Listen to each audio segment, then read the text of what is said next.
બરોબર એને મૂકી દઈએ ને એટલે ગાંઠ પડી ચાલો.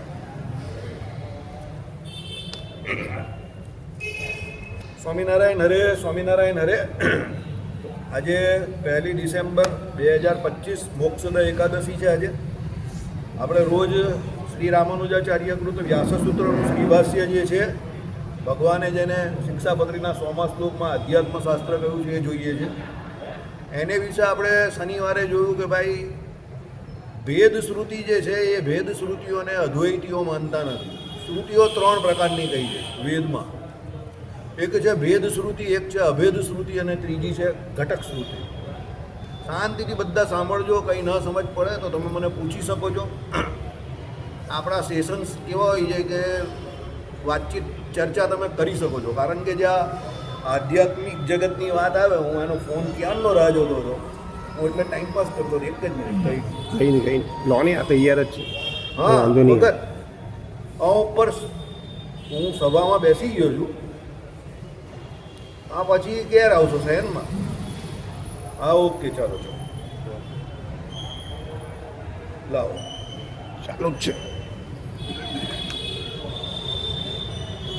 એ બંધ નહીં રહે એવું કરી દે જીગર. હા તો એ કરી દીધું. અભી નોટ આઉટ એલ આઉટ આવે છે. કંઈ નહીં. પાછું ફરી વાર લઈ જાય. કેમ? આ વચ્ચે ગેપ આવી જાય, મજા ન આવે એટલે આગળ બોલે. હા ચાલો ચાલો. સ્વામિનારાયણ હરે, સ્વામિનારાયણ હરે. બરાબર. હવે આપણે જે ગઈકાલે આમાં જોયું કે ભાઈ ભેદ શ્રુતિ, અભેદ શ્રુતિ અને ઘટક શ્રુતિ, આ 3 વેદોમાં 3 પ્રકારની શ્રુતિઓ આવે છે. હવે આમ જોવા જાવ તમે તો જ્યારથી જગતગુરુ શંકરાચાર્ય આ જગતને વિશે બિરાજમાન થયા, એટલે આપણી ઈસવીસનની તમે કોઈ સાલ જોવા જાઓ તો 7મી સદીની વાત થાય. 780 એમાં જગતગુરુ શંકરાચાર્યનો જન્મ બતાવે છે, એટલે એમનું અવતરણ. હવે એ સમય તમે જોવા જાઓ તો 7મી સદી અને 8મી સદીની વચ્ચે જગતગુરુ શંકરાચાર્યએ અદ્વૈત વેદાંતની સ્થાપના કરે છે. અદ્વૈત વેદાંત શું છે એ પહેલાં સમજો. વેદાંત એટલે પહેલાં શું એ સમજી જાઓ. વેદ વત્તા અંત એટલે વેદોનો અંત. જે ઉપનિષદો આપણે કહીએ તે વેદાંત છે, એટલે એ વેદોનો જ અંતિમ ભાગ છે. હવે એ ઉપનિષદો જે છે એમાં પણ શ્રુતિઓ જ છે. વેદમાં જે આવે તે શ્રુતિ કહેવાય, અને બીજી આપણે ત્યાં આવે તે બધી સ્મૃતિઓ છે. યાજ્ઞવલ્ક્ય સ્મૃતિ જે ભગવાને કહીને આચાર વ્યવહારને પ્રયાસચિત, એ 3નો જે નિર્ણય કરવાનો એ યાજ્ઞવલ્ક્યની સ્મૃતિમાંથી કરવાનો કયો છે તે. છાંદોગ્ય ઉપનિષદ કયું તેમાં શ્રુતિઓ આવે. બરાબર. એટલે ઉપનિષદો જે છે તે બધી વેદોનો અંત ભાગ જે છે તે બધો ઉપનિષદોમાં આવે. તૈત્રીય ઉપનિષદ, છાંદોગ્ય ઉપનિષદ, આ બધું જે આવે 4 વેદ જે કયા, એમાં જે ઉપનિષદો જે છે એનો અંતિમ ભાગ છે, એટલે એને વેદાંત કહેવામાં આવે. આ બધી જે શ્રુતિઓ જે વેદોમાં કહી કે ભાઈ ભેદ શ્રુતિ, અભેદ શ્રુતિ, ઘટક શ્રુતિ, એ થોડી સમજવાની જરૂર છે. આપણે આધ્યાત્મિક જગતનો બેઝ જે આપણો છે તે આ શ્રુતિઓમાં રહેલો છે. કેવી રીતે? તો સમજો, ભેદ શ્રુતિ એટલે શું કહે છે? તો ભાઈ જીવ એટલે આપણે પોતે અને પરમાત્મા વચ્ચેનો ભેદ જે સૂચવે છે તે ભેદ શ્રુતિ છે. એટલે જે શ્રુતિઓમાં ભગવાન અને આપણે અલગ અલગ કયા હોય કે ભાઈ જીવ અલગ છે, ભગવાન અલગ છે, એ પ્રમાણે એને ભેદ શ્રુતિ કહ્યું. બીજી આવે છે અભેદ શ્રુતિ. એમાં જીવ અને પરમાત્મા વચ્ચેનું ઐક્ય બતાવેલું હોય, એટલે બંને એક જ છે એવું બતાવેલું હોય. દાખલા તરીકે જગતગુરુ શંકરાચાર્યનું અદ્વૈત વેદાંત જે છે તે શું કહે છે? તો જીવને ભગવાન એક જ છે, વાસ્તવિક ભેદ નથી. એટલે બ્રહ્મ એની જ આ બધી જીવ જે છે તે લહેરો છો. કેવી રીતે? સમુદ્ર અને સમુદ્રની લહેરો.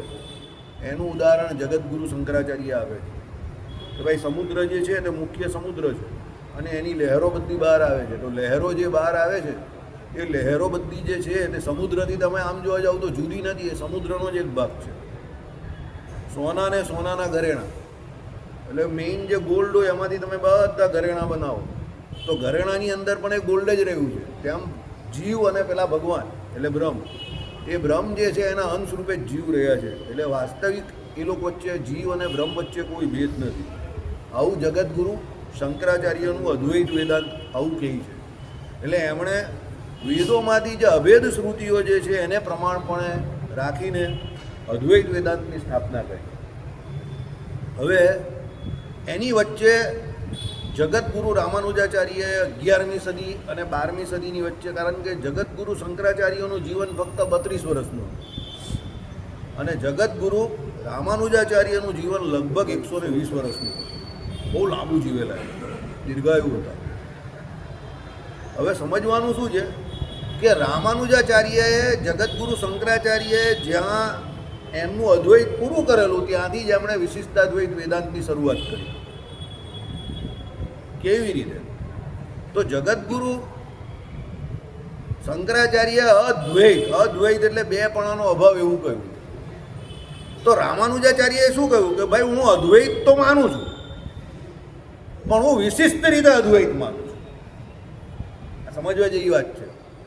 જે વૈજ્ઞાનિકો હોય કે જે મોટા મોટા આચાર્ય હોય ને, દે ડોન્ટ ફાઇટ. એ લોકો લડાઈ ઝઘડો ન કરે, એ લોકો ઇમ્પ્રુવમેન્ટ કરે, સુધારો કરે. જેમ કાયદામાં અમેન્ડમેન્ટ્સ આવે ને કે ભાઈ 1951નો કાયદો હોય તેમાં અમેન્ડમેન્ટ્સ આવે ને પછી અત્યારે સુધરે, એ પ્રમાણે હવે સાયબરના જે કાયદા હોય તો અત્યારે નવા આવે, પણ જે જૂના કાયદા સુધારતા હોય તો એમાં અમેન્ડમેન્ટ્સ કહેવાય. કે જૂના જે છે હવે અત્યારે બહુ જૂના થઈ ગયા તો એમાં થોડા સુધારાની જરૂર છે. એમ મોટા મોટા આચાર્ય હોય ને તે ફાઇટ નહીં કરતા હોય. એ લોકો શું કરે કે એમાં એ લોકોની સમજણ પ્રમાણે જે એમને સુધારા લાગે તે સુધારાઓ મૂકે. એટલે રામાનુજાચાર્ય એ પ્રમાણે સુધારો શું મૂક્યો કે ભાઈ જગતગુરુ શંકરાચાર્યના અદ્વૈત વેદાંતમાં તમને જે બ્રહ્મ અને જીવનું ઐક્યપણું લાગે છે, એ ઐક્યપણું એવી રીતે ઐક્યપણું નથી જેવી રીતે જગતગુરુ શંકરાચાર્ય કહે. ઐક્યપણું કેવી રીતે છે? તો અદ્વૈત છે એટલે બ્રહ્મ એક તત્વ છે, પણ બ્રહ્મ એકલું જ તત્વ નથી. બ્રહ્મ સિવાય જીવ અને માયા આ બે પણ તત્વ છે અને અનાદિકાળથી છે. સમજો, અદ્વૈત ખરું એટલે બ્રહ્મ છે એક, પણ બ્રહ્મ સિવાય બીજા કોઈ તત્વો છે જ નહીં એવું નહીં. બીજા બે તત્વો અસ્તિત્વમાં છે. કોણ? જીવ અને માયા. પણ એ બંને તત્વ સંપૂર્ણપણે ભગવાનને આધીન છે. એટલે એ બેનું અસ્તિત્વ જે છે તે ભગવાનના અસ્તિત્વને આધીન છે. એ રીતે અમે અદ્વૈત માનીએ છીએ. સમજ પડે છે? એટલે હમણાં તમે જો જે વિશિષ્ટાદ્વૈત શબ્દ વાપરો એમાં અદ્વૈત શબ્દ ઓલરેડી છે જ. એટલે જો એ પાક્કા અદ્વૈતના વિરોધી હોય કે એમને અદ્વૈત પસંદ જ ન હોય તો એ એના વેદાંતની અંદર વિશિષ્ટાદ્વૈત એ શબ્દ જ ન મૂકે. લોજિક સમજો. એમણે અદ્વૈત શબ્દ નહીં કાઢ્યો. એમણે શું કહ્યું? ભાઈ અદ્વૈત તો છે. કેમ? કારણ કે એ જે અદ્વૈત એટલે જે એક જે છે જેને અદ્વૈત કહ્યું એ અદ્વિતીય તત્વ છે. એટલે એના જેવું બીજું કોઈ નથી. પણ એનો મતલબ એવો નથી કે એના સિવાય બીજું કંઈ જ નથી. સમજો, થોડુંક ટેલેન્ટ તમારા વ્યાકરણનો અહીંયા ઇસ્તેમાલ, તમારો જે મગજ છે એનો ઉપયોગ કરો. હું અહીંયા આમ એક વસ્તુ એમ કહું કે ભાઈ અત્યારે ભારતમાં જે કોઈ ડિસિઝન મેકિંગ એબિલિટી જે છે કે ભારતમાં કે આખા વર્લ્ડમાં અત્યારે જે સર્વશક્તિમાન નેતાઓ જે કહેવાય એમાં મોદી સાહેબનું એક નામ આવે ખરું. ઓકે ભાઈ, મોદી સાહેબ બહુ પાવરફુલ નેતા છે. એનો મતલબ એવો નથી કે જગતમાં બીજા કોઈ નેતા નથી. એ પાવરફુલ છે, પણ એની જોડે જગતમાં બીજા પણ ઘણા બધા નેતાઓ તો છે જ ને. એમ અદ્વૈત વેદાંત શું કહે છે કે ભાઈ બ્રહ્મ અને જીવ એક્ય છે. એટલે શું છે કે ભાઈ બ્રહ્મ છે એની જ કિરણ રૂપે કે એના જેમ કે અંશ રૂપે આ બધા જીવ થયા છે.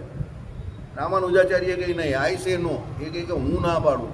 જીવ પણ અનાદિ છે, માયા પણ અનાદિ છે, અને ભગવાન જે કે બ્રહ્મ જે તમે કહો છો એ બ્રહ્મ છે તે જ ભગવાન છે. એને જ અમે ઈશ્વર કહીએ છીએ. એ સર્વસત્તાવાળું છે અને એ જે છે એ અદ્વૈત, એના જેવો બીજો કોઈ નથી. પણ એમણે શું કહ્યું? એના જેવો બીજો કોઈ સમાન ધર્મી નથી એવું નહીં કહ્યું. એમના જેવો બીજો કોઈ સમાન ધર્મવાળો નથી એવું કહ્યું. એટલે એમણે ધર્મીનો અભાવ છે એવું ના કહ્યું. કેમ? જીવ ચેતન છે અને ભગવાન પણ ચેતન છે. તો ચેતનો તો ઘણા બધા છે અહીંયા. આપણે બધા અસંખ્ય જીવો છે જ, તો ભગવાન પણ ચેતન છે. તો ચેતનત્વ તો ભગવાનમાં પણ છે અને જીવમાં પણ છે. તો ફરક શું છે? તો ભાઈ એના ધર્મોમાં ફરક છે કે જીવનો જે ધર્મ ચેતનત્વ કહ્યું તે કેવું છે? અલ્પ છે. અને ભગવાનનું જે છે તે કેવું છે? મહત છે. એટલે રામાનુજાચાર્યએ શું કહ્યું કે ભાઈ ધર્મો જે છે એ ધર્મો એ પેલા ઈશ્વરમાં એટલે ભગવાનમાં સવિશેષપણે મહદ મહદ મહદ અનવધિક અતિશયપણે રહેલા છે, એટલે જેની કોઈ અવધિ નથી, જે અખંડ રહેલા છે. અને એ અસંખ્ય કલ્યાણકારી ગુણો એ ભગવાનને વિશે નિત્યો નિત્યાનામ, જેમ ભગવાન નિત્ય છે એમ એના ગુણો પણ અસંખ્ય ગુણો એમનામાં નિત્યપણે બિરાજમાન છે. અને આવા ભગવાન જેવા જે ગુણો જે છે એ ફક્ત ને ફક્ત ભગવાનમાં જ છે. એટલે ભગવાન જેવા બીજા તમને ચેતન ધર્મીઓ તો મળે, પણ એ ભગવાન જેવા સંપૂર્ણપણે નથી, કે ભગવાનનો અંશ ધર્મી તરીકે નથી, કે ભગવાનમાંથી છૂટા પડ્યા. સમજવા જેવું છે. કેમ કે ભાઈ એ કંઈ ભગવાનમાંથી જીવ નથી નીકળ્યા, પણ એ જીવ અનાદિકાળથી જેવા છે તેવા ને તેવા હતા જ. એટલે સમાન ધર્મયોગ એટલે શું કે ભાઈ એ ધર્મો જે છે એ ભગવાન એને આપણે મુક્ત અવસ્થામાં ભગવાને નહીં કહ્યું પ્રથમના 43માં કે ભાઈ ભગવાન એને પોતાના જે ધર્મો જે છે તે બળાત આપે છે, પેલો મુક્ત થાય ત્યારે ભગવાન પોતાના જેવું રૂપ પણ એને આપી દે છે, ઐશ્વર્ય પણ આપે છે, તો પણ એ ભગવાનમાં ને એનામાં ઘણો મોટો ફરક તો રહી જ છે. જે ફરક રહેવો જોઈએ તો રહી જ છે, કારણ કે ભગવાન એના સમસ્ત ધર્મો પેલાને આપે છે તો પણ પેલો ભગવાન નહીં થઈ જતો. એટલે કહેવાનું તાત્પર્ય શું છે કે ભાઈ ભગવાન જેવો બીજો કોઈ સમાન ધર્મી નથી. ધર્મી નથી એટલે કેવો ધર્મી નથી? ભગવાન જેવો ભગવાન આ વર્લ્ડમાંની અનંતકોટી બ્રહ્માંડમાં એક જ છે. અંત્યનું કયું વચનામૃત? 39 શ્રીજી મહારાજે અંત્યના 39માં વચનામૃતમાં એકમેવ અદ્વિતીયમ બ્રહ્મ, કે ભાઈ એ ભગવાન જેવો તો એક ભગવાન જ છે એવું કહી દીધું. કેમ?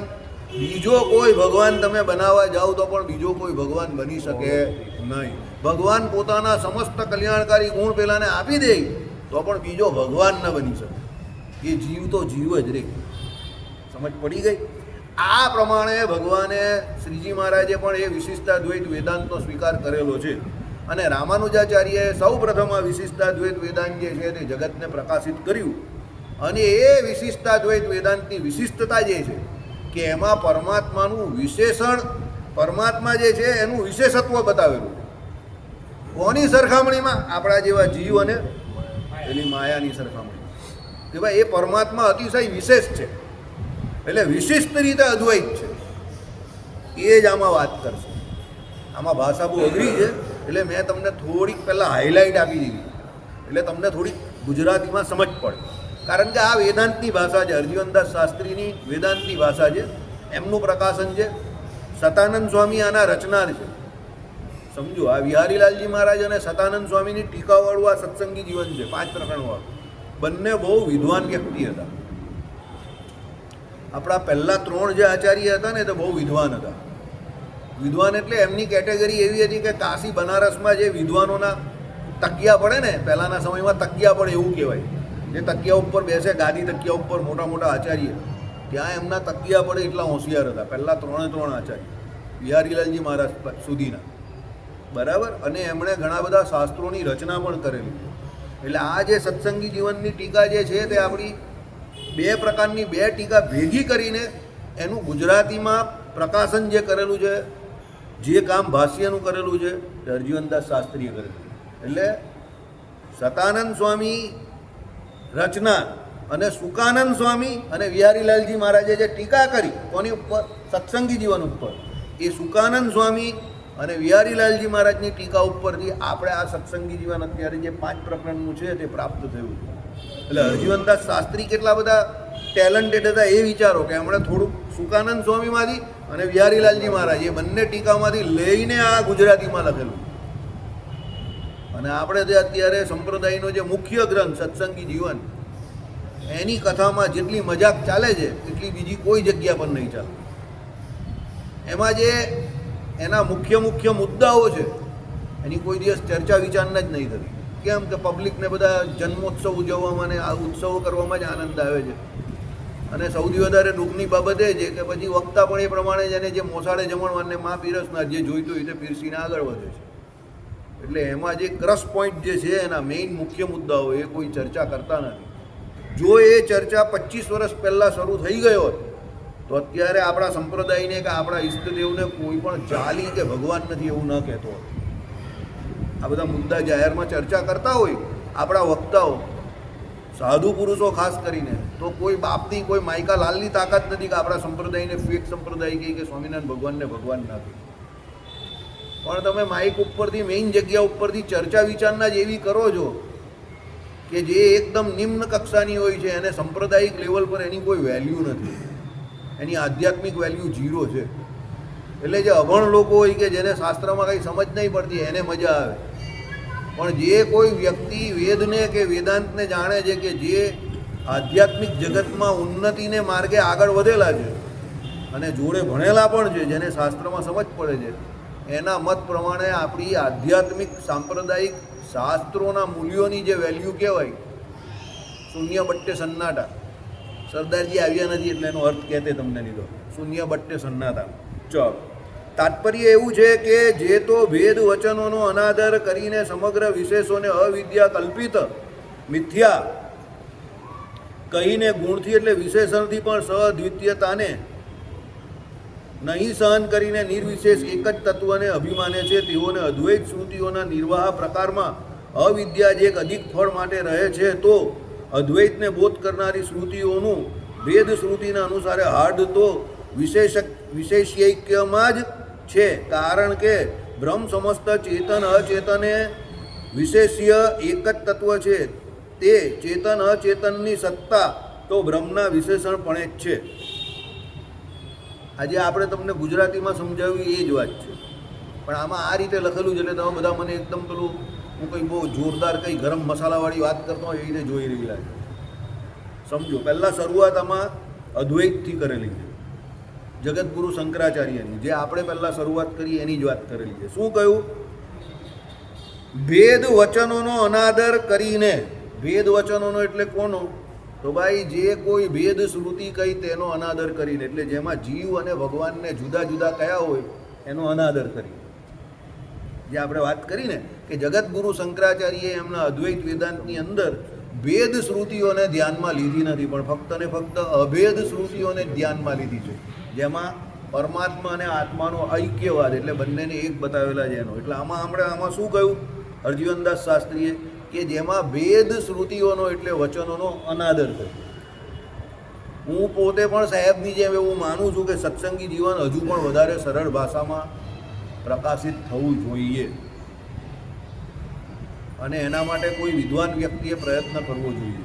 હું પોતે એ વાતનો આગ્રહી છું, નથી એવું નથી. કારણ કે જ્યારે હું આ બધું વાંચું છું અને એનું જે પ્રમાણે પ્રચાર પ્રસાર થવો જોઈએ ને એ નથી થતો, એમાં ભાષા પણ જવાબદાર છે. હું એવું પર્સનલી માનું છું. લોકોને સમજ જ ના પડે એટલે પછી લોકોનો ઈગો હટ થઈ જાય, લોકોનો અહંકાર બહુ મોટો છે, લોકોને સમજ ના પડે એટલે પછી એને મૂકી દે. એટલે તમારે વિદ્વત્તા કોને કહેવાય કે તમે જે કોઈ ભાષામાં અઘરું છે એને સરળ બનાવીને સામાન્ય વ્યક્તિને સમજ પડે એવી ભાષામાં મૂકવું પડે. ભક્તિ સ્વામી કેન ડુ ઇટ, મને એટલો વિશ્વાસ છે એ કરી શકે એવા છે. બહુ ટેલેન્ટેડ વ્યક્તિ છે, પણ આપણે ત્યાં બાજુ એવું જ છે ને, ટેલેન્ટેડ વ્યક્તિની કદર નથી બાજુ. માથા ગણાવે છે પબ્લિક. પ્રકાશ શાસ્ત્રીય કરી શકે, એમની તો બહુ ઉંમર થઈ. જ્ઞાન પ્રકાશ શાસ્ત્રી કરી શકે, પણ જ્ઞાન પ્રકાશ શાસ્ત્રીની પણ ભાષા છે ને થોડીક પાછી અઘરી જ આવે. એટલે અઘરી નહીં. પણ ભક્તિ સ્વામી જે એમને આ પરમાત્મા તત્વચિંતન ગ્રંથ બનાવેલો છે ને, એમને બહુ સરળ ભાષામાં બનાવ્યો. ભૂમિકામાં જે જીવ ઈશ્વર માયા બ્રહ્મ અને પરબ્રહ્મ 5 ભેદ જે કયા છે અરજીવનદાસ શાસ્ત્રી, એમાં એમણે પરમાત્મા તત્વચિંતન કરી નાખેલું, બહુ સરળ ભાષામાં કરેલું. એ ભૂમિકાનું જ કન્વર્ઝન છે.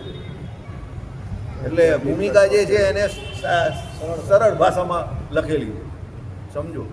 તો એ પ્રમાણે ભક્તિ સ્વામીએ આ સત્સંગી જીવન જે છે ને એનું પ્રકાશન એ કરી શકે છે સરળ ભાષામાં. કારણ કે સ્વામી એની પાસે ભણ્યા હશે. કોની પાસે? અરજીવનદાસ શાસ્ત્રી ના, એ નીલકંઠ સ્વામીવાળા, એ નીલકંઠ સ્વામીના મંડળમાં હતા. એના મંડળમાં પણ આ તો કદાચ ભણ્યા ને એટલે એના કોન્ટેક્ટમાં ખરા, એમને એ જાણતા ઓળખતા હશે. પણ ભક્તિ સ્વામી પણ જ્યારે અરજીવનદાસ શાસ્ત્રી એ છોડી ત્યારે સાધુ નહીં હોય. સાધુ નથી. કારણ કે ભક્તિ સ્વામી યંગ હતા ને ત્યારે હું બહુ નાનો હતો, અને ત્યારે ભક્તિ સ્વામી 18, 20, 21, 22 વર્ષના હતા. લગભગ અમે લોકો અમારા ઘરે આવતા હતા, ભક્તિ સ્વામી લગભગ 35 વર્ષ પહેલાં આવતા હતા, 30-35 વર્ષ પહેલાં. એટલે ત્યારે ભક્તિ સ્વામી 70 તો હશે ને? અત્યારે તો મારાથી 15 વર્ષ મોટા, એટલે 65 ના હશે. એટલે અત્યારે રાઈટ ટાઈમ છે કે એમની જીવનનો જે કોઈ એ હોય નિચોડ, એમાં એ આ સત્સંગી જીવનનું એ કરી શકે. He can do it. એણે જે આ પ્રવચન આપેલું આપણે 200 વર્ષ થયા ને લક્ષ્મીનારાયણ દેવ મંદિરના, એમાં જે પ્રવચન આપ્યું હતું ને મેં મોકલ્યું હતું તમને, આપણે એકવાર અહીં ચલાવ્યું હતું. ચાલો, એટલું સરસ પ્રવચન. એ તો આમાં શું છે કે મેં તમને શું કહ્યું કે સંપ્રદાયને જે માથા વધારે ગણાવી લાવે, કે જે આ વધારે લાવે ને એની જ કદર છે. હોશિયાર માણસની કદર નથી. બરાબર? રાજનીતિ જેવું થઈ ગયું કે ભાઈ આ ભાઈના મતનો પણ એક વેલ્યુ, ને આ ભાઈના મતનો પણ એક વેલ્યુ, ને આ ભાઈના મતની પણ એક વેલ્યુ, ને આ ભાઈના મતની પણ એક વેલ્યુ, ને આ ભાઈના મતની પણ એક વેલ્યુ, ને મારા મતની પણ એક વેલ્યુ. એકચ્યુઅલી એવું હોવું જોઈએ? એકચ્યુઅલી એવું ના હોવું જોઈએ. સમજો?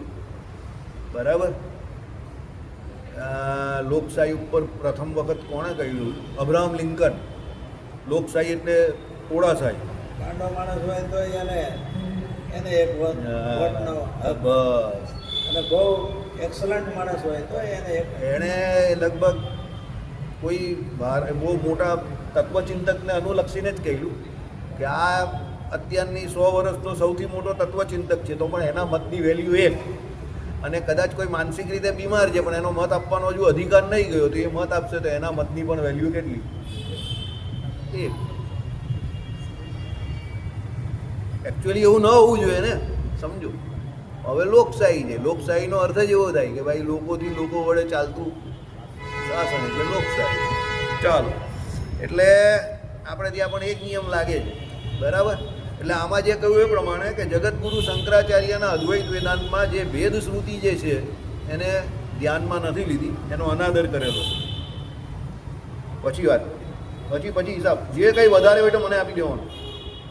તમને કોઈ હિસાબ કરવો જ નહીં, બધા મને આપી દે. લાવો, તું મને આપી દે બધા પૈસા, હું બધા વાપરી નાખા હમણાં સત્સંગમાં જ, કાલે પ્રોગ્રામ કરી નાખા. લાવો બધા, પૂરો વહીવટ કર્યા કે રાખી જિંદગી. ચાલો, હવે એ લોકો શું કહે તે સાંભળો કે એ ભેદ જે તમને દેખાય છે, વાસ્તવિકતામાં આપણે આ બધો ભેદ તો દેખાય જ છે. ભાઈ આ કમલભાઈ છે, આ સાહેબ છે, આ જીગરકા ટુકડા છે, પછી આ ભાઈ મેહુલભાઈ છે, બરાબર, આ પેલા સંજયભાઈ છે અનાદિકાળથી. બરાબર? એટલે આ બધો જે ભેદ દેખાય છે તે કોને કરીને દેખાય છે? તો એના માટે અદ્વૈતીઓ શું કારણ આપે? સાંભળો. સમગ્ર વિશેષોને અવિદ્યા કલ્પિત મિથ્યા કહીને ગુણથી, એટલે વિશેષણથી પણ સદ્વિતીયતાને નહીં સહન કરી. એટલે આ બધા જે જુદા જુદા વિશેષણો, આ બધા અલગ અલગ વ્યક્તિઓ દેખાય છે, એને એ શું કહે છે કે ભાઈ અમે એનો સ્વીકાર નહીં કરતા, એ તો અવિદ્યા છે. એ અવિદ્યા કેવી છે પાછી? મિથ્યા છે. એટલે મરીચિકા જેવું. મરીચિકા હવે પાછી તમને સમજાવવી પડશે. તમે હાઈવે ઉપર ગાડી ચલાવતા હો, ઉનાળાની સિઝન હોય, અને એ સિઝનમાં તમે ગાડી ચલાવતા જાઓ, તમને પાણીની તરસ તો લાગી જ છે ઓલરેડી. અને સામે તમને એક જગ્યા પર દૂર 1.5-2 કિલોમીટર દૂર છે ને એવું લાગશે કે પાણી છે, અને તમે એ જગ્યા પર પહોંચશો તો ત્યાં કંઈ પાણી હોય નહીં. એને ઝાંઝવાના જળ તમારી ભાષામાં કહેવાય, વિજ્ઞાનની ભાષામાં એને મરીચિકા કહીએ. બરાબર? એ ઝાંઝવાના જળ. હવે એ જે ઝાંઝવાના જળ જે લોજિક જે છે ને તે એકચ્યુઅલી જગતગુરુ શંકરાચાર્યનો 7મી સદીનો અવિદ્યા જે છે ને એનો લોજિક છે. આપણે ત્યાં બ્રેઇની લોકો પહેલેથી બહુ ખતરનાક બ્રેઇની લોકો આવે છે, આપણે એની કદર નહીં કરી. આપણે શું છે કે આપણું કપડું ત્યાં માન્ચેસ્ટરમાં જઈને ઉપર સિક્કો મરાઈને આવે કે મેડ ઇન ઇંગ્લેન્ડ, એટલે આપણો ઓળો અહીંયા પછી એને લઈ લે first class made in England, પણ એ બનેલું અહીંયા આપણી અમદાવાદની ફેક્ટરીમાં. સમજો? બરાબર? એટલે કહેવાનું તાત્પર્ય શું છે? જગતગુરુ શંકરાચાર્યએ આ અવિદ્યા જે છે, આ મરીચિકા જે કંઈ છે ને એ ઉદાહરણ અવિદ્યાથી પહેલેથી જ આપી દીધું છે કે અવિદ્યા એટલે શું? જે નથી અને તમને ભાષે છે તે અવિદ્યા. એકચ્યુઅલી બધું પાણી નથી ને, પણ તમને એ ભાસમાન થાય, તમને એવું દેખાય છે ખરું કે ત્યાં પાણી છે, તો એને જગતગુરુ શંકરાચાર્યએ અવિદ્યા કહી. અને એને મિથ્યા એટલે જ કહી. મિથ્યાનો અર્થ કેવો છે? મિથ્યા એટલે શું? જે નથી અને તમને દેખાય છે તે મિથ્યા. સમજો? મિથ્યાના અર્થમાં અને માયા અસત્ય છે એના અર્થમાં બહુ ફરક છે. જગતગુરુ રામાનુજાચાર્ય માયાને મિથ્યા નહીં કહેતા, એને સત્ય કહે છે, એના કાર્યને અસત્ય કહે. થોડું થોડું આ બધું અદ્વૈત છે તે તમારે આ વેદાંત જે છે તે સમજવું પડશે. જગતગુરુ શંકરાચાર્યના અદ્વૈત વેદાંતમાં માયા જે છે તે અવિદ્યા છે. અવિદ્યા એટલે મિથ્યા છે. જે વસ્તુતા એ તત્વ તરીકે જેનો કોઈ અસ્તિત્વ આ દુનિયામાં છે જ નહીં.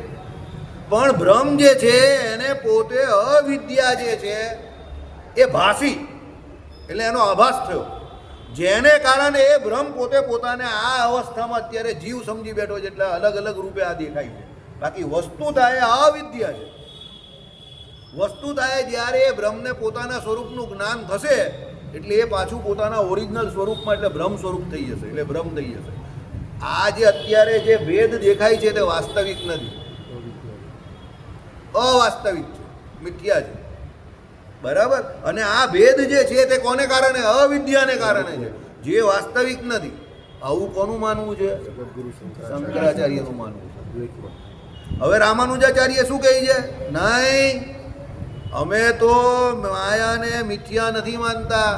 માયા પણ અમારા મતમાં સત્ય જ છે. એટલે આપણા મત પ્રમાણે કેટલા તત્વ? આપણા મતમાં કેટલા તત્વ આવે? જીવ ઈશ્વર માયા. હા, જીવ ઈશ્વર માયા. જોયું? મને આ જ કામ ગમે પહેલેથી કરવાનું. જગતગુરુ ચાણક્ય કહી ગયેલા એ પ્રમાણે હોશિયારને ભણાવવા એમાં કંઈ તમારી ઇન્ટેલિજન્ટ કોએટના વખાણ નહીં કરો. એવરેજ વ્યક્તિને એબનોર્મલી નોર્મલ કરીને એવો બતાવી દેવો કે એ એબાઉ નોર્મલ જેવું વાત કરે. આ ભાઈ કોઈ જગ્યા પર જશે ભવિષ્યમાં અને જીવ ઈશ્વર માયા વિશિષ્ટાદ્વૈત વેદાંત ઉપર સ્ટેજ પર જઈને ભાષણ કરશે. તમને અત્યારે વધારે પડતું લાગે છે પણ આ ભાઈ કરશે, સમજો. આ જ કરશે, એ તમને કહી દઉં. લોકો વિરોધ પણ કરશે એ પણ મને ખબર છે, પણ એ કરશે. કેમ? આટલા બધામાં તમને સૌથી અત્યારે એજ્યુકેશન ઓછું હોય એવો વ્યક્તિ કોણ લાગે છે? કે જેને દુનિયાદારી પણ એટલી મગજમાં બેઠી નથી એવો કોણ છે? આ જ વ્યક્તિ છે ને. બસ, તો આને જ આપણે વેદાંત બોલાવવાનું છે. મારા જીવનના આ જ ધ્યેય છે કે જે વ્યક્તિને એમ કહે લોકો કે આ બહુ નબળો છે, બહુ વીક છે, એને મહેનત કરીને એને પેલા લોકોની સમકક્ષ નહીં બનાવવાનો, એને પેલા લોકોની જોડે આંખમાં આંખ નાખીને વાત કરે એવો બનાવી દેવાનો. સમજો? બરાબર? એને ખબર પડી ગઈ કે 3 તત્વ વિશિષ્ટાદ્વૈત વેદાંતમાં છે. તમે 11માં સવારથી માંડીને સાંજ સુધી આપકે ટૂથપેસ્ટ મેં નમક હે એમ કહીને રામપુરા સ્વામિનારાયણ મંદિરમાં પૂછો. કોઈને પણ આવતી એકાદશીએ પ્રયત્ન કરવો હોય તો કરજો. ભાઈ શ્રીજી મહારાજે કેટલા તત્વો સ્વીકારેલા છે, તમને કેટલા ટકા લોકો સાચો જવાબ આપે એનું સાંજે મને એનાલિસિસ આપીને કહેજો. જે તમને સંપ્રદાયમાં બહુ મોભી દેખાય એને પણ પૂછજો કે શ્રીજી મહારાજે કેટલા તત્વોનો સ્વીકાર કરેલો છે. જે તમને એવા દેખાય ને કે ભાઈ બહુ જાણે છે, બહુ જાણે છે, એને પણ પૂછજો. તમને સીધે સાદો જવાબ મળી જશે. મને ખબર છે ત્યાં સુધી તમને કદાચ 25% માણસ પણ સવારથી સાંજ સુધી જે આવે એ ખરો જવાબ નહીં આવે.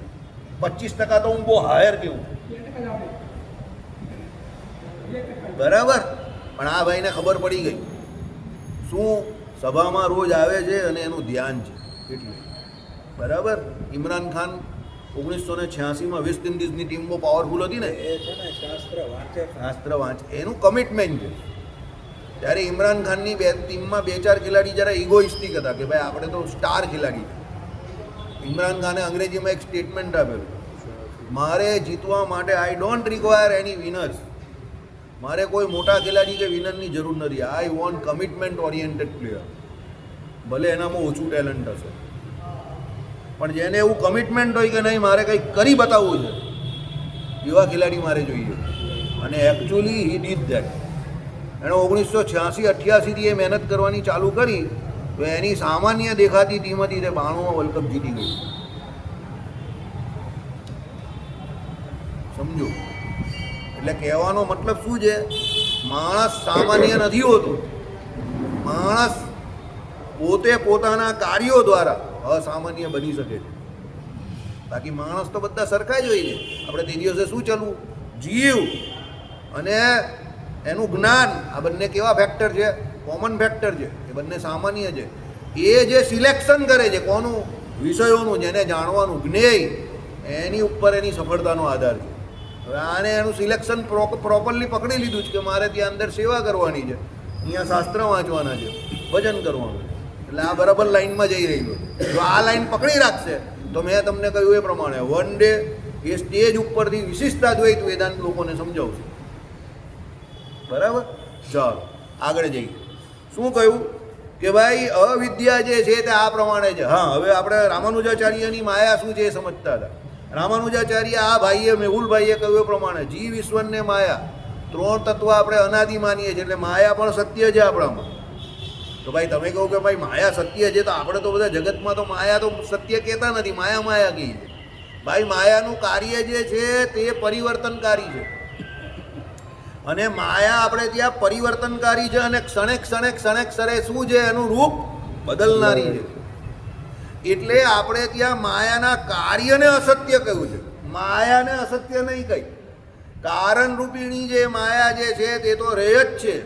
દાખલા તરીકે તમે કાગળનો એક ટુકડો લેવો, હું તમને કહું કે આનો સંપૂર્ણપણે નાશ કરી નાખો, તમે કાગળના ટુકડાનો સંપૂર્ણપણે નાશ ન કરી શકો. કેમ? તમે એને બાળી નાખ્યો, શું થઈ ગયું? એનું રાખ બની ગઈ. પણ રાખના ફોર્મમાં એ કાગળ છે, તમે એનો સંપૂર્ણ નાશ નહીં કર્યો. તમે એનું એક્ઝિસ્ટન્સ નહીં મુતાવી શકો કે ભાઈ કાગળ એટલે રાખ ભાગ બધું દુનિયામાંથી ચાલ્યું જાય, એવું બને જ નહીં. એ પાછું કશે બીજામાં મળી જશે, રિસાયકલિંગ થશે, બીજા જોડે ચોંટીને કે ગમે ત્યાંથી પાછું આગળ નીકળશે, અને પાછું એ એની મેઇન સ્ટ્રીમમાં આવી જ જશે. રામાનુજાચાર્યની માયા છે. માયાનું કાર્ય કેવું છે? પરિવર્તનકારી. એટલે માયાનો એમણે તત્વ તરીકે સ્વીકાર કરેલો છે, અને એ માયાને ભગવાનના વિશેષણ તરીકે ને ભગવાનની વિશેષપણે શક્તિ માની છે. કેવી શક્તિ? ભગવાનની શક્તિ. એટલે એ માયા પોતે પોતાના આકર્ષણ દ્વારા આ જીવને અહીંયા બંધન કરાવવામાં સફળ થાય છે. કેમ? કોની શક્તિ છે? ભગવાનની શક્તિ છે. હવે એ માયાને તમારે તરવી હોય, કારણ કે માયાનું સૌથી મોટું કાર્ય જે છે તે શું છે? જગત છે. તો એ તમારે માયાને તરવી હોય તો તમારે કોની પાસે જવું પડે? જગતપતિ પાસે જવું પડે. એટલે ભગવાનની શરણાગતિ સ્વીકારવી પડે. આ માયા માયા લોકો કર્યા કરે છે, પણ માયા કોઈ એવી વસ્તુ નથી કે તમે એને શું કહેવાય કે ધૂતકારો કે એના વિશે અનાપ શનાપ બોલો. ભગવાનની શક્તિ છે. અને તમે આ 24 તત્વનો માયાનો દેહ બનેલો જ ને, સવારથી સાંજ સુધી એ માયાના દેહથી જ બધી ક્રિયા કરો છો. અને તમારો મોક્ષ થશે ને એ પણ આ 24 તત્વનો દેહ જે છે ને એના દ્વારા જે સાધન કરશો એના દ્વારા જ થશે. હા, એનો ગુણ નહીં લેવાનો. પણ માયા માયા માયા કરે છે લોકો, પણ માયા કોઈથી છૂટતી નથી, કારણ કે સાર અસારનો વિવેક નથી. માયાનું કાર્ય જે છે એ પરિવર્તનકારી છે, નાશવંત છે, એને નાશવંત માનવાનું છે. માયાનો તમે કોઈ દિવસ સ્વરૂપથી ત્યાગ કરી જ ન શકો. તમારા 24 તત્વોનું શરીર છે એનો તમે ત્યાગ કરી શકો છો? શરીરને જે કંઈ ભૂખ લાગે, પાણી જોઈએ, જે 6 ઉર્મિઓ કંઈ ભૂખ, તરસ, હર્ષ, સુખ, બરાબર, સુધા પીપાસા, પૈસું આવે પહેલું, જન્મ મરણ, તમે એને ત્યાગ કરી શકો છો? કે આપણા હાથમાં છે? માયાનો સ્વરૂપથી ત્યાગ શક્ય જ નથી. માયાના સ્વભાવ જે છે, લક્ષણો જે છે, સમજણે કરીને એક એક કરીને તમે એને ટાળી શકો છો. બરાબર?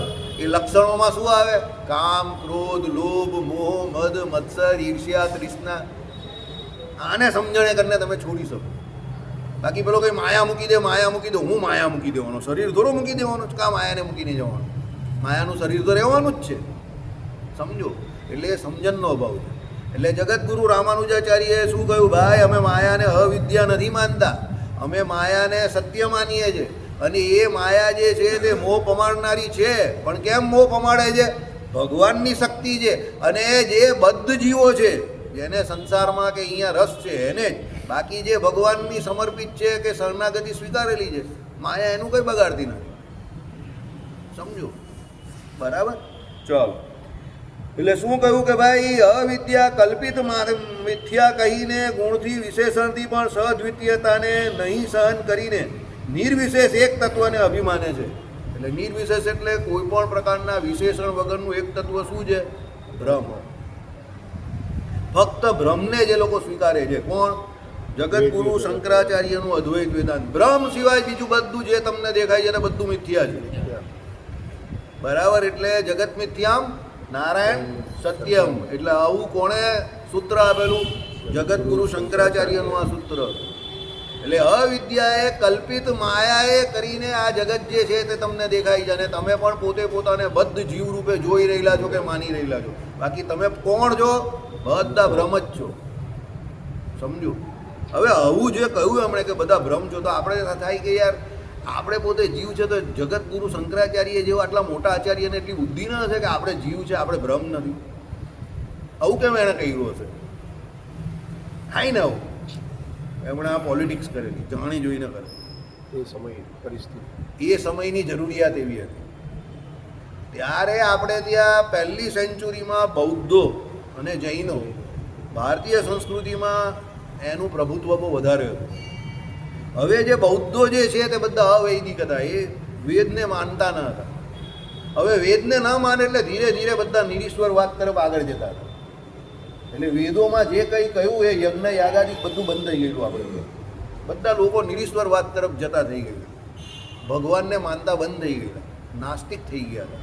જૈનો તો નાસ્તિક જ છે, કર્મને જ માને. અને બૌદ્ધો જે છે તે વેદને નહીં માનતા, એટલે એ લોકો એ પ્રમાણે નાસ્તિક કયા છે. સમજો? તો આ પ્રમાણે એ સમયની જરૂરિયાત એવી હતી કે બ્રહ્મ નામનું કોઈ તત્વ જે છે તે અહીંયા આ સંસ્કૃતિમાં પાછું બેક લાવવાનું. ત્યારે શંકરાચાર્યને વિચારે આવ્યો કે આ બ્રહ્મને આ લોકો માનતા કેવી રીતે થાય? તો દુનિયામાં ભગવાન બનવાનું બધાને જ ગમે. આપણે કોઈ માનપાનથી કહીએ તમે બહુ સારા આમ તેમ, આપણે ગમે એટલા કાળા દેખાતા હોય પણ કોઈ એમ કે યાર તમે તો બહુ મસ્ત, તમારી સ્કિનમાંથી શું ગ્લો છે, આ ખુશ થઈ જાય. ભલે પછી પેલો કોલસાની વખારમાં કામ કરનારો માણસ હોય ને, પણ એને 2 વાર પહેલાં કહ્યું એટલે તો એવો ખુશ થઈ જાય, સીધો ઉપર ચડી જાય. એટલે જગતગુરુ શંકરાચાર્યને લાગ્યું કે આ બધાને બ્રહ્મ બનાવી દઈશ ને તો જ આ લોકો બ્રહ્મ તત્વનો, પરમાત્મા તત્વનો સ્વીકાર કરશે. એટલે એમણે સીધા બધાને બ્રહ્મ જ બનાવી દીધા. તમે બધા બ્રહ્મ છો. સમજો? કેમ? એમણે થયું કે હું મારું કામ કરું, ભાઈ પાછળથી જેને જે કરવું હોય તે કરશે. કારણ કે જે લોકો ઈશ્વર તત્વને જ ન માનતા હતા એને ઈશ્વર મનાવવા કેવી રીતે? તો એમણે શું ઈશ્વર તત્વની રીએન્ટ્રી કરાવી દીધી પાછી સનાતન સંસ્કૃતિમાં આ પ્રમાણે. અને ભારત વર્ષના જેટલા તીર્થો હતા એ તીર્થોમાં જે જીર્ણ થઈ ગયેલા, કારણ કે આવી રીતે બધા માનતા બંધ થઈ ગયા, એટલે ઉપાસના બધી આપણી એકદમ ઢીલી પડી ગઈ, મંદિરો બધા ઢીલા પડી ગયા, જીર્ણ થઈ ગયા. તે બધા જીર્ણ દેવાલયો હતા તે બધા એમણે 3 વખત આખા ભારતની પ્રદક્ષિણા કરી અને ત્યાંના રાજાઓને મળ્યા અને ગામ લોકોને મળીને પાછી બધી જે મૂર્તિઓ અને જે મંદિરો હતા બધા લાઈવ કર્યા, એમણે જીવંત કરી નાખ્યા. જેને કારણે આપણે અત્યારે પણ બદ્રીનાથ, કેદારનાથ ને આ બધી ઘણી બધી જગ્યાઓ ઉપર દર્શન થાય છે. આ બધા જગતગુરુ શંકરાચાર્યના કામ છે. સમજો? 32 વર્ષની ઉંમરમાં આટલું બધું ફરવું બહુ અઘરું કામ છે. એટલે એમણે એ સમયની જરૂરિયાત પ્રમાણે એ કામ કર્યું હતું. આપણે વિશિષ્ટા દ્વૈતી છે તો આપણે વિશિષ્ટા દ્વૈતને જ માનવાનું. સમજો? શ્રીજી મહારાજ વિશિષ્ટા દ્વૈતને માને છે. એમણે કહ્યું છે ચોખ્ખું સત્સંગી જીવનમાં કે ભાઈ અમે આ રામાનુજીએ વિશિષ્ટા દ્વૈત મતને જ માનીએ છીએ. આમાં આપણે એ ચલાવશું આગળ જેમ તમે આવતા જશો તેમ. એટલે રામાનુજાચાર્યનો વિશિષ્ટાદ્વૈત મત અને આપણો વિશિષ્ટાદ્વૈત મત પાછો કંઈ જુદો નથી. એ જ જાત તો રામાનુજીય વિશિષ્ટાદ્વૈત જ શ્રીજી મહારાજે સ્વીકાર્યું. આપણામાં પાછા 1.5 ડાયા થાય છે. આપણામાં 1.5 ડાયા પાછા આપણાવાળા બટિયા શું કે એ સાંભળો. જગતગુરુ રામાનુજાચાર્યે જીવ ઈશ્વરને માયા એ 3 તત્વ કયા અને સ્વામિનારાયણ ભગવાને જીવ ઈશ્વર માયા બ્રહ્મ અને પરબ્રહ્મ આ 5 ભેદ કયા. એટલે આપણો વિશિષ્ટાદ્વૈત જુદો થઈ ગયો. એટલે અક્કલ પડી કે ભેંસ પડી જેવી વાત છે. સાહેબ એમના સાસરે જાય તો એ જમાઈ કહેવાય, સાહેબ એમના ઘરે એમના પુત્ર જે છે એના પિતા કહેવાય, અને એમની પત્ની જે છે આંટી જે છે તેના પતિ કહેવાય. પણ સાહેબ તો સાહેબ જ છે ને. તેમ 3 તત્વ જે કયા કોણે? રામાનુજાચાર્ય. જીવ ઈશ્વરને માયા, એમાં જીવની જ 2 આગલી કેટેગરી જે છે એ આપણે શ્રીજી મહારાજે બતાવી. સંપ્રદાયનો ટેકનિકલી પહેલો પ્રશ્ન કોને પૂછેલો? બોલ દીપક. શ્રીજી મહારાજ આવેલા તો પહેલો પ્રશ્ન શ્રીજી મહારાજે શું પૂછેલો? એના જવાબ એમને બરાબર મળી અને એમને થયું કે ચાલ અહીંયા આપણું કામ થઈ ગયું, હવે અહીંયા રોકવું. હા, પછી કોને જવાબ આપેલો? મુક્તાનંદ સ્વામીએ જવાબ આપેલો ને. તો પહેલો સવાલ શું હતો? બોલ. બોલવું તો પડશે. નહીં, પાંચ ભેદ વિશે પૂછેલું. જીવ, ઈશ્વર, માયા, બ્રહ્મ અને પરબ્રહ્મ. આ પાંચ તમે કેવી રીતે સમજો છો? એના બધાના લક્ષણ સહિત સમજાવો. સમજો. હવે એ લક્ષણો ભગવાને પૂછ્યા જીવ, ઈશ્વર, માયા, બ્રહ્મ અને પરબ્રહ્મના. એટલે આપણા વાલા બધા જેટલા પણ જવા દો, નહીં શબ્દ વાપરો, 11 છે મારું મોડું નહીં બગાડું. એ લોકો એમ કહે કે શ્રીજી મહારાજે નવો વિશિષ્ટાદ્વૈત આપ્યો, કે જે એમ કહે કે રામાનુજીએ વિશિષ્ટાદ્વૈત મતથી જુદો છે, કે ભાઈ આમાં પાંચ ભેદ કયા છે. બરાબર. હવે પાંચ ભેદ જે છે તે પેલા 3 તત્વોમાં જે જીવ છે એની જ 2 કેટેગરી છે. જ્યાં જીવ, ઈશ્વર ને માયા 3 તત્વો છે ત્યાં જીવ તરીકે આપણે જીવોને લીધા, ઈશ્વર તરીકે ભગવાનને લીધા અને માયા તરીકે માયાને લીધી. જ્યાં જીવ, ઈશ્વર, માયા, બ્રહ્મ અને પરબ્રહ્મ 5 ભેદ છે તો એમાં એવી રીતે સમજવાનું, જીવ તરીકે આપણે અહીંયા બદ્ધ જીવો, ઈશ્વર તરીકે જે કોઈ આ ઈશ્વર કોટીના દેવતાઓ જે છે બ્રહ્માદિક કે વિરાટ પુરુષાદિક એને લેવાના છે. માયા તો આ તમારી આજુબાજુ છે જ, મારે કંઈ કહેવાનું નિરૂપણ કરવાની જરૂર નથી. બ્રહ્મ તો બ્રહ્મ તરીકે અક્ષરધામના જે મુક્તો જે કયા એને લીધા છે. તે અક્ષરધામના મુક્તો છે તો જીવ જ ને, એ કંઈ બીજું થોડું છે. સમજો. તો એ જીવ જે છે એની આગળ 2 કેટેગરી ગઈ. એક પેલા ઈશ્વર કે જે દેવતાઓ કયા તે, અને એની આગળ પેલા બ્રહ્મ તો એ મુક્તો કયા તે. એટલે કહેવાનો મતલબ શું છે કે ભાઈ એ મુક્ત છે કે પેલા ઈશ્વર કોટીના દેવતા છે કે જીવ છે, પણ એ ટેકનિકલી તો જીવ જ છે ને. તો અને પરબ્રહ્મ છે તે ભગવાન પુરુષોત્તમ નારાયણ છે. તો એ 5 ભેદ અને 3 તત્વ કંઈ જુદા નથી. એનાથી વધારે એક મોર ટેલેન્ટેડ માણસ આવ્યા પાછા અત્યારે, ભદ્રેશમ. એણે 5 ભેદને 5 તત્વ કહી દીધા, અને સંપ્રદાયની જે કંઈ બચી કૂચી ઇજ્જત હતી તે પણ ગઈ. હવે એને આપણી જોડે કોઈ લેવા દેવા જ નથી, કે આપણા સંપ્રદાયનો જ માણસ નથી. એ તો સંપ્રદાયથી જે જુદા પડેલા છે એ માણસ છે. અને એણે સીધા 5 ભેદને જે શ્રીજી મહારાજે કે સતાનંદ સ્વામીએ કયા 5 તત્વ તરીકે નિરૂપણ એના પુસ્તકમાં કર્યું. હવે બહારના લોકો રામાનુજવાળા છે એનું ખંડન કર્યું કે ભાઈ આ 5 તત્વ તમે કાઢી લઈ આવ્યા. પણ આપણાવાળા જે વડતાલ સંસ્થાવાળા જે છે તેણે જે પહેલે જ પ્રથમ જ્યારે પેલાએ બહાર મૂક્યું ત્યારે જ જે એનો વિરોધ કરવાની જરૂર હતી એવો સક્રિય વિરોધ ત્યારે ન દર્શાવ્યો કે ભાઈ અમારું આ વેદાંત નથી ને અમને આની જોડે કોઈ લેવા દેવા નથી. અમારો મત જે છે તે રામાનુજીય મત જ છે. અમે 3 તત્વોને માનીએ છીએ. અમે 5 ભેદ કયા છે, અને એ 5 ભેદ અને 3 તત્વ રામાનુજીય વિશિષ્ટાદ્વૈત મતથી જરા પણ જુદા નથી. આટલું બોલ્ડ રીતે કોઈ કહેવાવાળું આપણે ત્યાં મળે નહીં. અને એને કારણે 1.5-2 વર્ષ પહેલાં સંપ્રદાય બહુ અગવાયો. જે લોકો સ્વામિનારાયણ ભગવાનને ભગવાન કહેતા હતા, મેં લાઈવમાં સાંભળ્યા છે, એ કહેતા બંધ થઈ ગયા.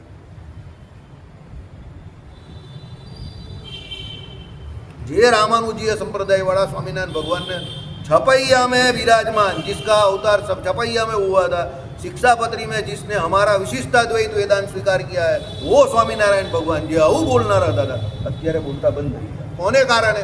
આપણે પેલા આપણાથી જુદા પડેલા છે એને અમારાથી જુદો છે એવું ન કહી શક્યા બોલ્ડલી. એટલે કેમ? રાજકીય રીતે એનો લાભ લેવો છે. આપણે શબ્દો હું બહુ સારા વાપરીશ, એનો રાજકીય ફાયદો લેવા માટે. બરાબર? એ આપણે આધ્યાત્મિક બહુ મોટું નુકસાન કરી ગયું. કેમ? આપણે એ કોઈ કામના નથી. રામાનુજીય પરંપરા જે છે તે શ્રીજી મહારાજે કહ્યું છે કે અમારા સંપ્રદાયની મૂળ પરંપરા જેવું કહ્યું, અમારા સંપ્રદાયનું મૂળ જ છે. આવું સત્સંગી જીવનમાં શ્રીજી મહારાજે કહ્યું કે અમારા દાદા ગુરુ છે ને, આપણે ત્યાં દીક્ષાની પરંપરા જ ત્યાંથી શરૂ થઈ છે. જોઈ લઉં, રામાનંદ સ્વામીના ગુરુ કોણ? તો રામાનુજાચાર્ય. તો આપણા સંપ્રદાયનું મૂળ કોણ થયું? તો રામાનુજાચાર્ય જ થયા ને. તો આપણે શું કર્યું અત્યારે? બહુ બુદ્ધિના વિષય કર્યા. આપણે જે આપણા સંપ્રદાયનું મૂળ ને એનો એ જે સંપ્રદાય છે એની જોડે સંબંધ બગાડી નાખ્યો. સમજી ગયા? કેમ? રાજકીય ફાયદા માટે. હવે અત્યારે શું થયું ખબર જ તમને? હમણાં હું સ્વામીને મળેલો, પેલા લોકો પેલા જોડે બેસીને સંબંધ સુધારી લીધો. હું 2 વર્ષ પહેલાં આ વાત કહેતો હતો, અહીંયાથી જ કહેતો હતો. લોકો મને વિલન સમજતા હતા. લોકો આ બહારનાનો વિરોધ કરવાની કોઈ જરૂર જ નથી, આપણા અંદરનાને જ પકડવા જેવા. આપણા વાલા પાછા એવું કહે કે આ સ્વામિનારાયણ ભગવાનના પગ પર પગ મૂકે જ ને પાજી પાલો ને કાજી પાલો. આ 2-4 શબ્દ ભગવાને વચનામૃતમાં એવા લખી દીધા જ ને પાજી પાલોની છાલામાની રહેવું. અરે પહેલાં પ્રોબ્લેમ તો સમજ ક્યાં પ્રોબ્લેમ છે. દુખાવો અહીંયા થાય ને તું આ દબાવે છે. પેલી એક ફિલ્મ આવેલી ને બલિદાન કરીને, ડાબી આંખમાં દુખાવો થતો એને જમણી આંખનું ઓપરેશન કરી નાખે. આપણે જે બધા એવા જ છે, ખબર પડે નહીં ને અંધારામાં તલવાર ચલાવ્યા કરે ખાલી ખાલી. સ્વામિનારાયણ ભગવાનને માનતા નથી ને આપણા ભગવાનની જીભ પર પગ મૂકે. આપણા ઈષ્ટદેવને કોઈ આવું કહે તો આપણે પાજીપાલાની છાયામાં નહીં રહેવાનું ને બધા પુઠ્ઠી તલવાર ચલાવ્યા કરી ખાલી ખાલી. અરે પણ પેલો કહે છે શું એ તો સમજ, કોને અનુલક્ષીને બોલે છે એ તો જુઓ પહેલાં. હું તલવાર લઈને નીકળી પડવાનું ખાલી ખાલી, સમજો. વડતાલનો જ્યારે પણ કોઈ ઉત્સવ સમયો થાય, કંઈ પણ થાય, રામાનુજીય સંપ્રદાયવાળાને બોલાવો. સંપ્રદાયનું મૂળ છે. વૈષ્ણવ સંપ્રદાયવાળા આચાર્યને બોલાવો. સેવારીતિ ઉપાસના, અરે આપણી ઉપવાસની ને વ્રત ઉપવાસની રીતિ આપણી એની ભગવાને સ્વીકારેલી. આચાર વ્યવહાર જે છે, આદાન પ્રદાન એ વિચારો ન કરો. ત્યાં ડિલેર પ્રાજીને બોલાવ્યો આપણે. હો ગઈ તેરી બલ્લે બલ્લે હો જાએગી બલ્લે બલ્લે. મસ્ત કામ કર્યું ને.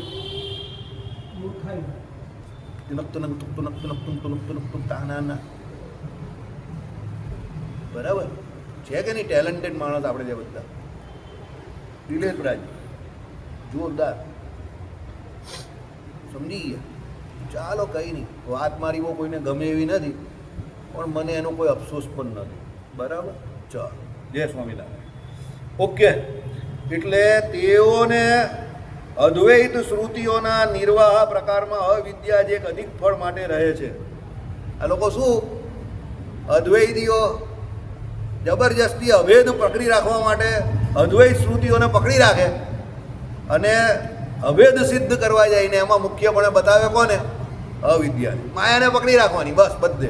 અવિદ્યા છે એને લીધે જ આ બધો ભેદ દેખાય, બાકી વસ્તુતા એ કંઈ ભેદ છે નહીં, એમ કરીને એકને એક ગીત ગાયા કરે. બરાબર, ચાલો.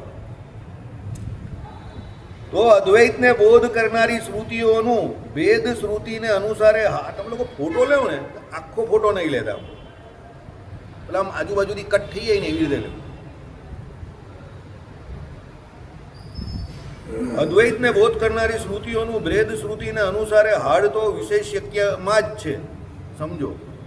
હવે તમે સમજો, આમાં શ્રીજી મહારાજે બહુ સરસ સમજાવ્યું કે જ્યાં જ્યાં અદ્વૈત કયું છે ત્યાં ભગવાનને આપણે જે પ્રથમ સભાની શરૂઆતમાં જે વાત કરી એ પ્રમાણે કે જ્યાં ભગવાનને અદ્વૈત કયા છે ત્યાં ભગવાનને વિશિષ્ટ રીતે અદ્વૈત કયા છે. એટલે જીવ જે છે એ તો છે જ, જીવમાં ચેતનત્વ રહ્યું જ છે. માયા જે છે તો એ પણ તત્વ તરીકે છે જ.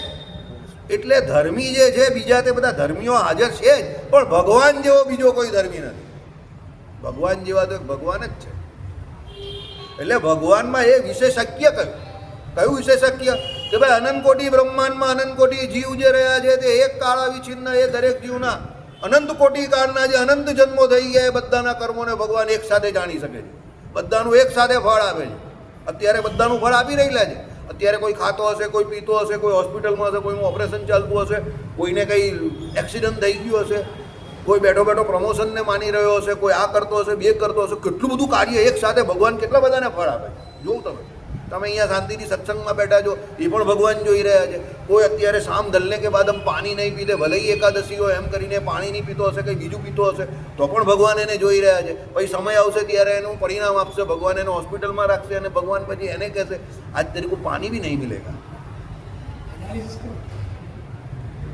સમજ્યા?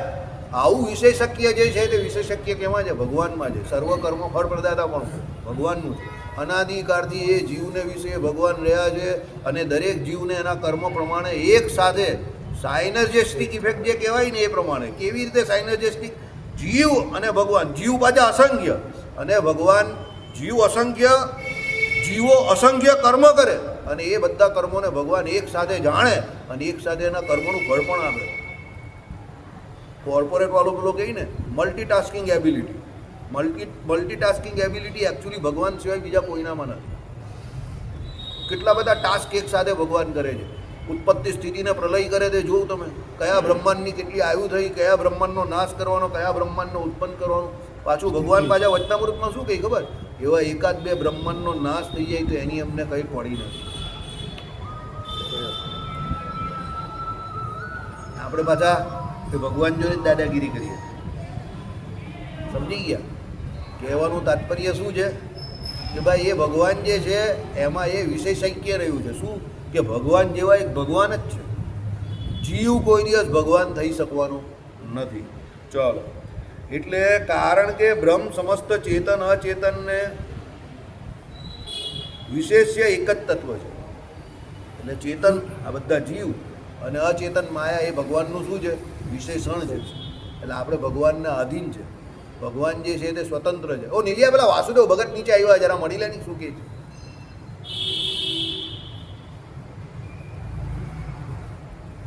તે ચેતન અચેતનની સત્તા તો બ્રહ્મના વિશેષણપણે જ છે.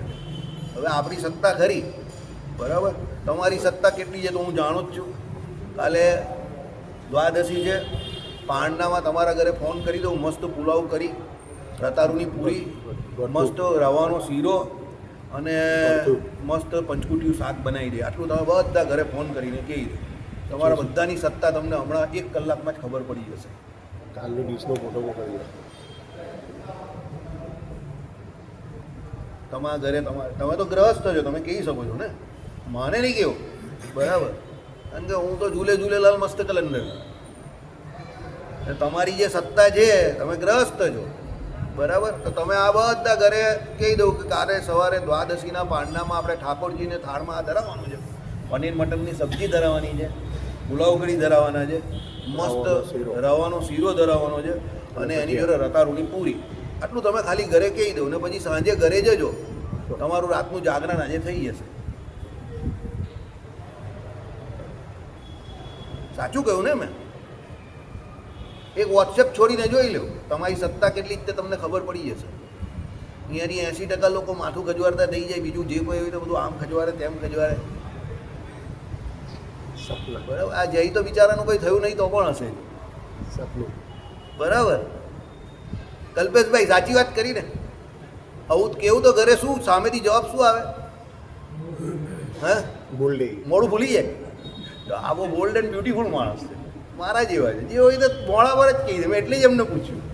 મને ખબર હતી બીજા બધા છુપાવશે, પણ એ ભાઈ બહુ બોલ્ડ એન્ડ બ્યુટીફુલ છે, બરાબર? આમ તો હેન્ડસમ કહેવાય માણસ છે, પણ એ બ્યુટીફુલ છે, એકદમ બોલ્ડ એન્ડ બ્યુટીફુલ. સીધા જ કહી દે. શું? તો મોડું ભૂલાઈ જાય પેલી. આટલું બધું કહે હું થોડી કરવાની કાલે સવારમાં, એમ કઈ થાય ભાઈ નહીં. તમે કહો કે કંઈ 2-3 વસ્તુ હજુ તમારે છોડી. તો વાત કરવાની છે. તમારે તો વાત કરવાની છે, અમારે અહીંયા કરવાનું, બરાબર? એમ કરીને છેલ્લે તમને કદાચ એકાદ વસ્તુ આમાંથી મળી જાય તો તમે ભાગ્યશાળી. હું પાછો તો તમને ભાગ્યશાળી કહું છું. I would say you lucky person, એમ, બરાબર? બાકી 80-90% તમે છૂટી જઈને એક વસ્તુ પણ કદાચ કંઈ બની જાય કે ચાલ ભાઈ એ કહે કે ભાત તો રોજ સવારે સુરતીનું ઘર છે તો બને છે, તેની જગ્યા પર પુલાવ કઢી બની શકે છે. બાકી જો તમે કાઠિયાવાડી છો તો આઈ એમ વેરી વેરી સોરી, તો ભાત પણ તમને નહીં મળે. એ તો એ જ બપોરે પેલા 3-2-4 રોટલી ને શાક જ મળે તમને, બરાબર? ખોટું નહીં લગાવતું, એમાં કંઈ ખોટું લગાવવા જેવું નથી. આ આપણે આપણી સત્તા વિશે વાત કરીએ, બરાબર? પણ જો આ જ કાર્યક્રમ મારે કાલે મારા સવારે ઘરે કરવાનો હોય તો થઈ જાય. હવે તમે જ કેવું છો, જવાબ તમારી પાસે જ છે. મેં તો કંઈ જવાબ આપ્યો નથી, જવાબ તમે જ આપો છો. આનું નામ સત્તા કહેવાય. આપણે આટલા બધા અધીન છે, સમજો. હું મારી સત્તાની વાત નહીં કરવા, અહીંયા સાબિતમાં કરવા. આપણે આપણી સત્તામાં આટલા બધા અધીન છે કે આપણે આપણી સત્તા હોવા છતાં પણ આપણા કામ કરી શકતા નથી. અને ભગવાન અનંત કોટી બ્રહ્માંડનો વેપાર ફક્ત સંકલ્પ માત્રથી કરી નાખે છે. આ ફરક છે. શ્રીપતિમ શ્રીધરમ સર્વદેવેશ્વરમ ભક્તિધર